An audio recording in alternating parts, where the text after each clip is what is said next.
건물에 커다란 깃발이 있는 이곳은 다양한 동식물을 볼 수 있는 곳입니다. 그 중에서도 앵무새를 비롯해 다양한 조류들을 만나볼 수 있는데요.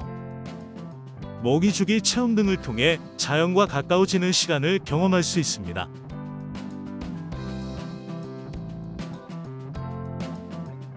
입구를 통해 들어서면 가장 먼저 알비노 보아뱀을 마주합니다.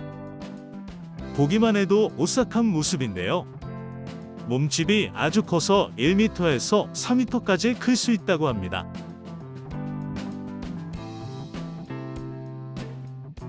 아프리카 대륙에서 가장 크고 대륙에서는 두 번째로 큰 도마뱀인 나일 모니터입니다.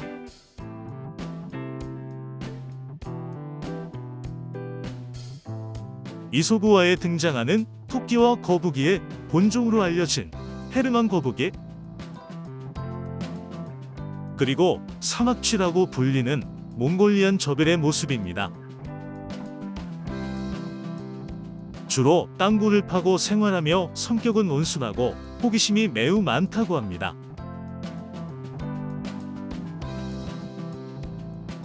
이번에도 작고 귀여운 동물을 보실 수 있는데요. 바로 커먼 대구입니다. 상체는 황갈색, 하체는 크림색 털을 가져서 아주 귀엽게 생긴 모습입니다.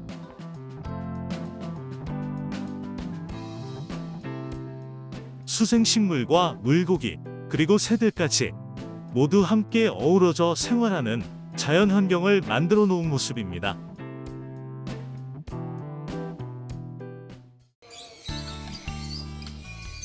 이제 본격적으로 다양한 새들을 만나볼 수 있는데요. 새들이 지저귀는 소리가 여기저기서 들려 정신이 없었지만 귀여운 새를 마주하니 안심이 되는 듯합니다.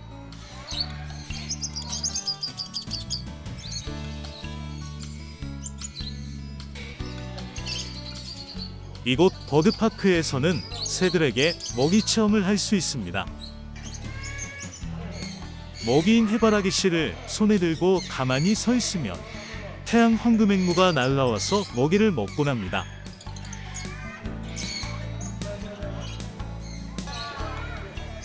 직접 먹이를 주며 교감할 수 있어 특별한 경험을 할 수 있습니다.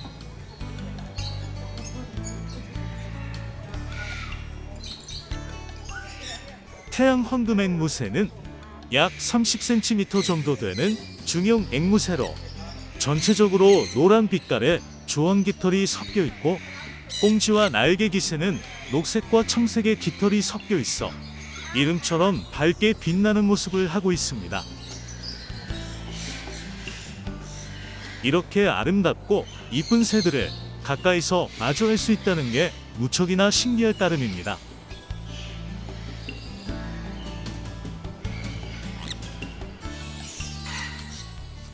이번에는 뉴기니아 앵무새를 마주합니다. 뉴기니아 앵무는 육안으로 암수 구별이 가능한 몇 안 되는 앵무새들 중 하나입니다. 뉴기니아를 처음 발견했을 당시에는 서로 다른 종으로 인식하기도 했다고 하는데요. 선명한 녹색의 깃털을 가지고 있다면 수컷이고 화려한 진홍색과 보라색을 띠는 것은 암컷이라고 합니다.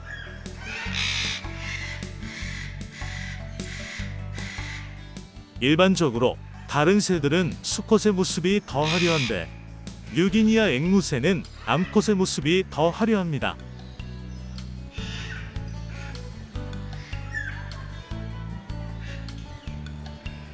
전 세계 새들 중에서 이름 그대로 가장 아름다우며 귀한 새인 극락조입니다.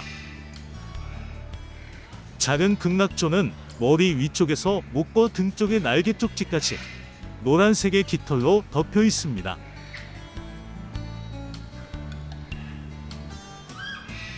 붉은 극락조는 암컷의 경우 장식 깃털이 없는 것이 특징입니다.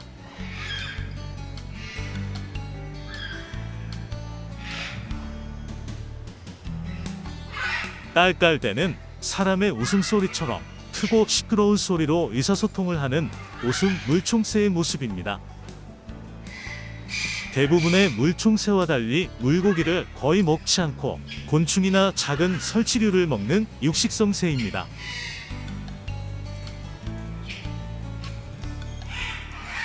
한 마리는 새장 안에 있고 한 마리는 밖에 있는 모습이 무척이나 귀여운 드컵 코카투입니다. 몸은 깨끗한 흰색이며 날개와 꼬리의 아랫부분은 은은한 노란빛을 띠고 있습니다.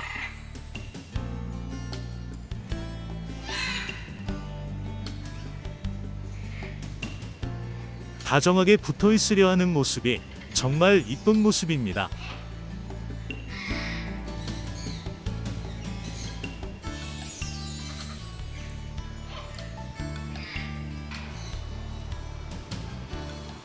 이번에는 엘레노라 코카투라는 새를 보실 수 있는데요.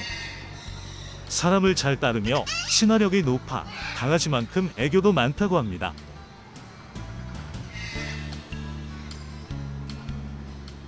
대형 앵무새 중 똑똑한 앵무새에 속하기 때문에 주위 환경의 다양한 소리나 행동 등을 금방 습득한다고 하는데요. 계속 사람 있는 곳으로 따라와 장난치는 모습이 무척이나 사랑스러운 모습입니다.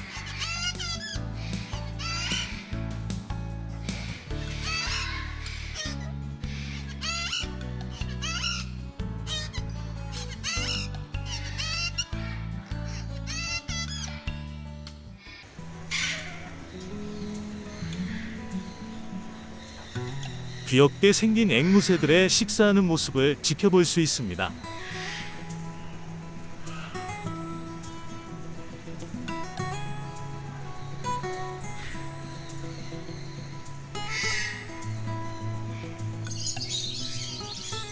사이좋게 앉아 먹이를 먹는 모습이 무척이나 다정해 보이는 모습입니다.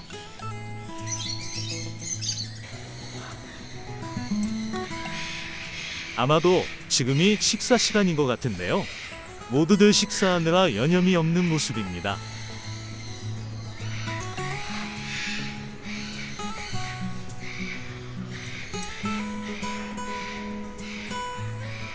온몸이 붉은색이고 날개에는 초록색과 파란색이 예쁘게 어우러져 있는 홍금강 앵무는 주로 남미의 열대우림에 사는 앵무새입니다.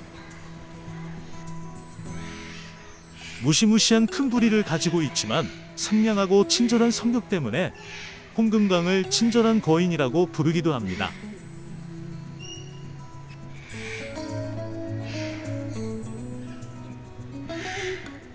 다양한 앵무와 새들을 가까이서 마주할 수 있는데요. 새들은 반짝이는 물건을 좋아해서 목걸이나 귀걸이와 같은 물건을 호기심에 물어 가져가거나 옷에 카라, 소매 등을 물어뜯을 수 있으니 유의해 가며 관람하면 좋을 것 같습니다.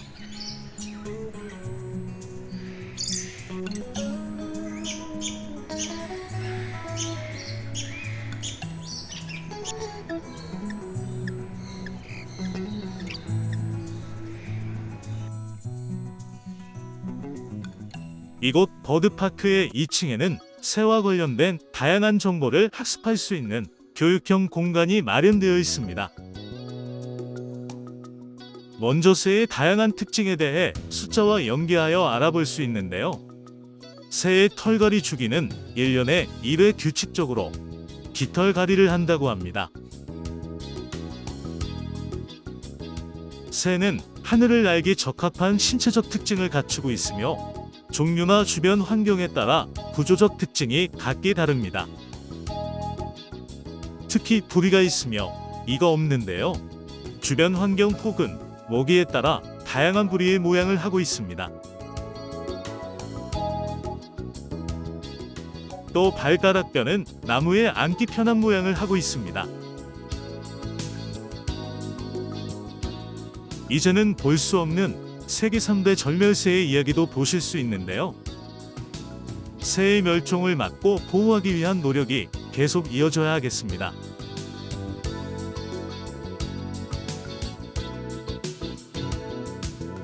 비행 능력이 퇴화하여 날지 못하는 타조는 현재 살아있는 조류 가운데 가장 몸집이 큰 새입니다.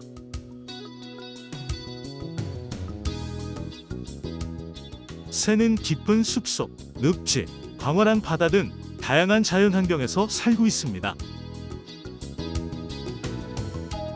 땅 위에서 생활하는 새는 날개가 작고 가슴뼈에 융골 돌기가 튀어하여 잘 날지 못하지만 뛰어다니기에 적합하도록 다리 근육이 잘 발달하였습니다. 나무에 사는 새는 튼튼하고 긴 부리를 갖고 있으며 나무 속에 있는 곤충을 잡아먹거나 나무 열매를 쪼아 먹으며 생활합니다. 물가에 사는 새는 대부분 긴 다리를 갖고 있어 물가를 걸어다니기 적합하며 물속의 먹이를 잡기에 알맞은 가늘고 긴 부리를 갖고 있습니다. 물 위에서 생활하는 새는 헤엄치기에 적합하도록 발가락 사이에 물갈퀴가 있고 물속을 휘저으며 물 밑에 있는 먹이를 잡아먹기에 알맞은 널쩍한 부리를 갖고 있습니다. 비행제가 발명되기 전 조류는 인간과 달리 하늘을 날 수 있는 특징을 가지고 있어 인류의 추앙과 흠모의 대상이 되었습니다. 새가 공중으로 떠오를 수 있는 것은 튼튼한 날개 tuk지 때문인데 사람의 20배나 발달한 새의 가슴 근육과 크고 굵은 가슴뼈는 새가 날개를 휘젓는데 큰 힘이 됩니다.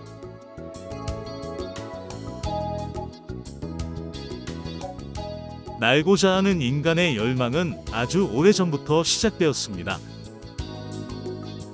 많은 시행착오를 겪으면서도 하늘을 날고자 노력했고 날고자 하는 욕망은 계속되었습니다. 끊임없는 연구를 통해 지금의 비행기가 발명되었는데요. 그 시작은 1783년 몽골피의 형제로부터 시작되었습니다.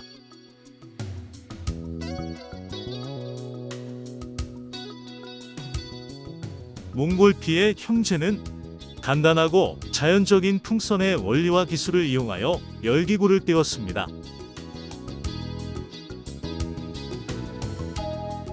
그 이후 레오나르도 다빈치와 오토 릴리엔탈 등의 노력과 실험으로 1969년에는 인류 최초로 미국의 아폴로 11호가 달에 착륙하여 역사적인 인류의 첫 발자국을 남겼습니다.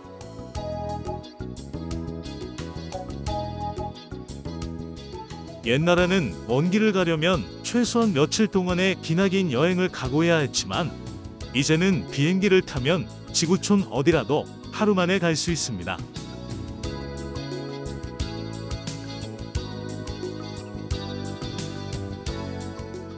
일상생활에서 쓰이는 물건 중 새의 모습을 관찰하고 만들어낸 선물들이 있습니다. 선풍기는 처음 만들어졌을 때 꽤나 시끄러운 소리가 났다고 하는데요. 올빼미의 날개를 보고 소리가 거의 나지 않게 만들 수 있었다고 합니다. 또 오리의 오리발은 오늘날의 플라스틱이나 고무로 만든 오리발이 널리 사용되게 하였습니다.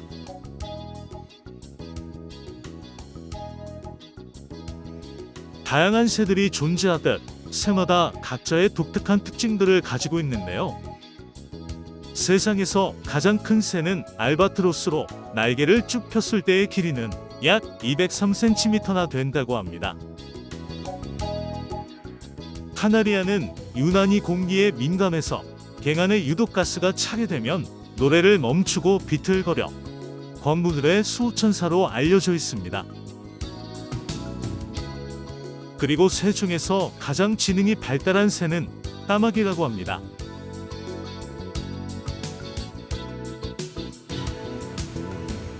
다시 1층으로 내려와 다양한 새들을 만나보도록 하겠습니다. 금강앵무새들은 깃털의 색상에 따라 수많은 아종으로 구분되는데요. 이곳에는 홍금강앵무와 청금강앵무새가 함께 살고 있습니다.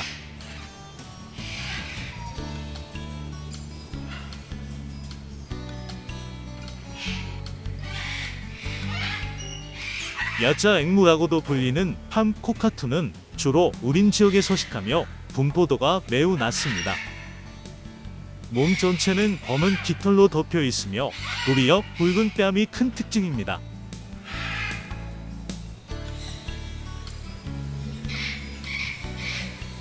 새를 관찰할 때 카메라의 플래시는 새들과 다른 동물 친구들을 놀라게 해 스트레스를 주니 꼭 끄고 촬영해야 합니다.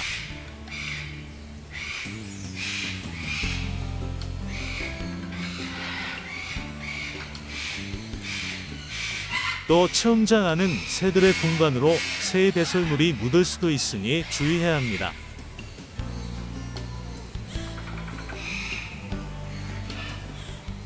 큰 소리를 지르거나 철창이나 유리창을 두드리면 동물들이 놀라니 조용히 관람해야 합니다.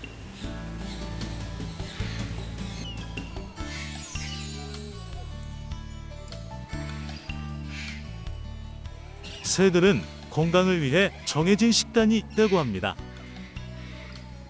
먹이 체험이 가능한 새에게만 지정된 먹이를 주어야 하며 외부에서 가지고 오신 먹이는 절대 주면 안 된다고 합니다. 또 새를 직접 만지려 하면 경계심에 몰릴 수도 있으니 꼭 사육사와 함께 체험해야 합니다.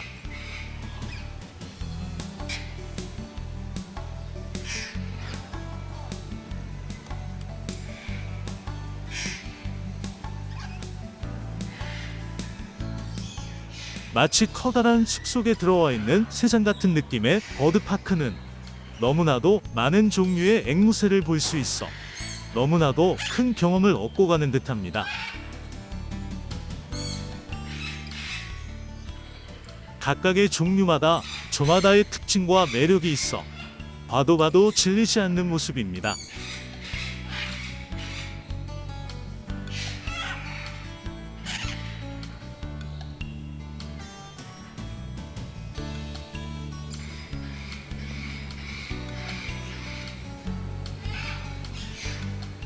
청금강 앵무는 매우 온순하며 몇 마디의 말을 흉내낸다고 합니다.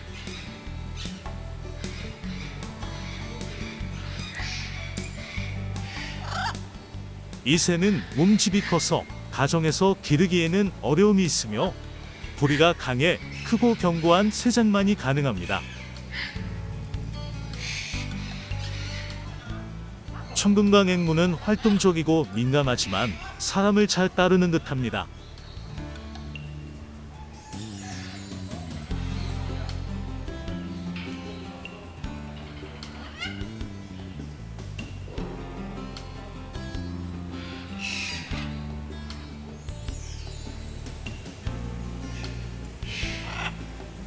이 친구의 이름은 할리퀸 마카우입니다.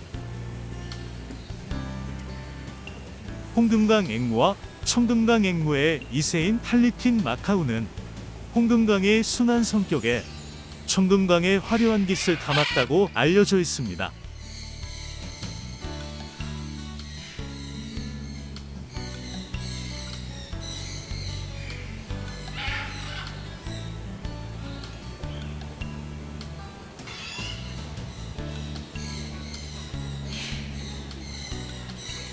스칼렛 마카우와 함께 장난치는 모습인데요. 이 친구들은 평생 한 반려자만 바라보기 때문에 앵무세계의 사랑꾼이라 불리기도 합니다. 그래서 각각의 쌍으로 키우는 것이 좋다고 합니다.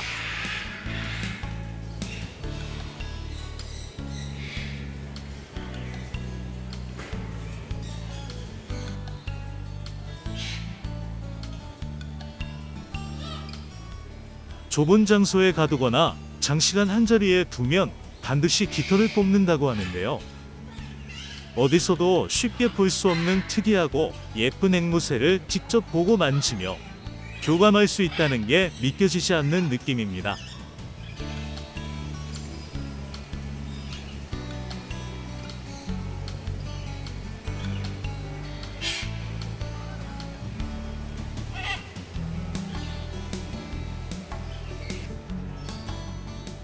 알록달록 여러 종류의 다양한 새들을 끊임없이 계속 마주하다 보니 신기할 따름입니다.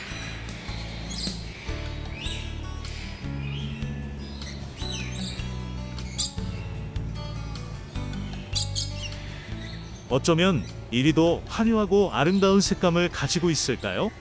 봐도 질리지 않는 모습입니다.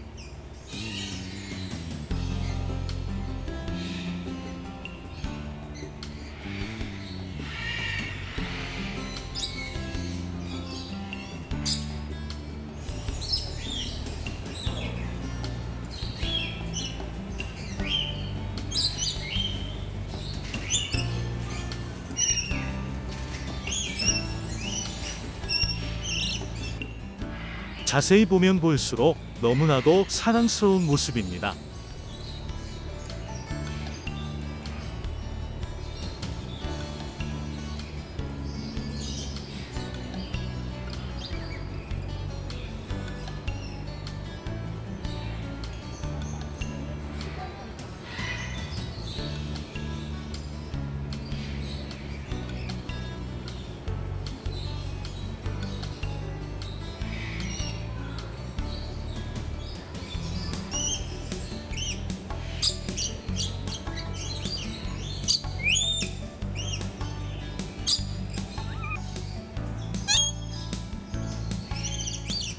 새들도 다들 기분이 좋은지 나뭇가지에 앉아 기분 좋은 새소리를 내며 몸을 흔들고 있는 모습을 보고 있으니 덩달아 기분 좋아지는 느낌입니다.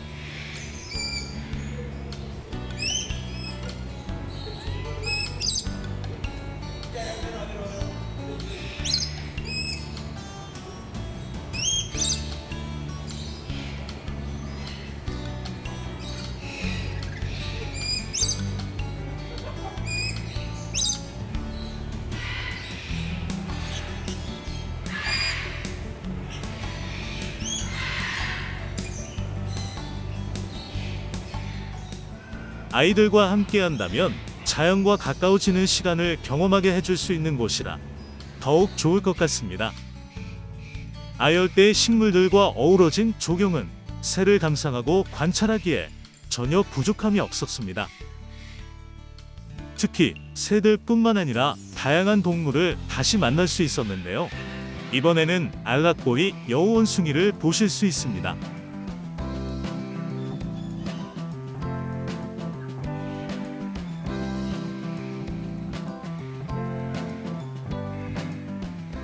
잡식성을 가지고 있으며 주로 열매를 먹는데요.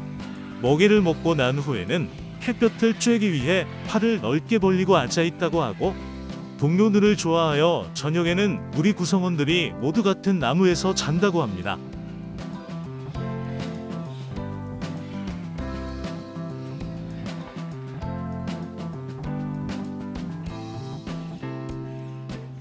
움직임이 전혀 없어 모형인가 착각되기도 하는데요. 알다브라 코끼리 육지거북의 모습입니다.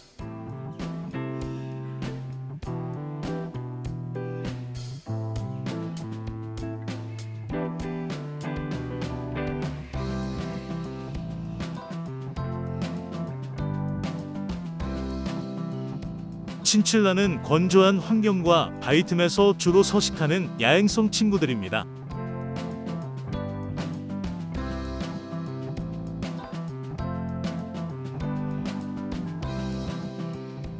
우파루파의 정식 명칭은 엑솔로틀인데요. 상어파를 위해 임의로 우파루파라는 명칭을 붙였다고 합니다. 올챙이적 모습과 성체의 모습이 동일한 게 특징인데요. 매우 귀여운 모습입니다. 이번에 마주한 친구들은 늑대거북입니다. 늑대거북은 물 밖에 있으면 매우 공격적이지만 물 안에 있을 때는 온순한 편입니다. 몸을 진흙 안에 묻고 코와 눈만 밖으로 내놓아 숨어 있다가 입 가까이 오는 것이면 거의 다 먹으려고 한다고 합니다.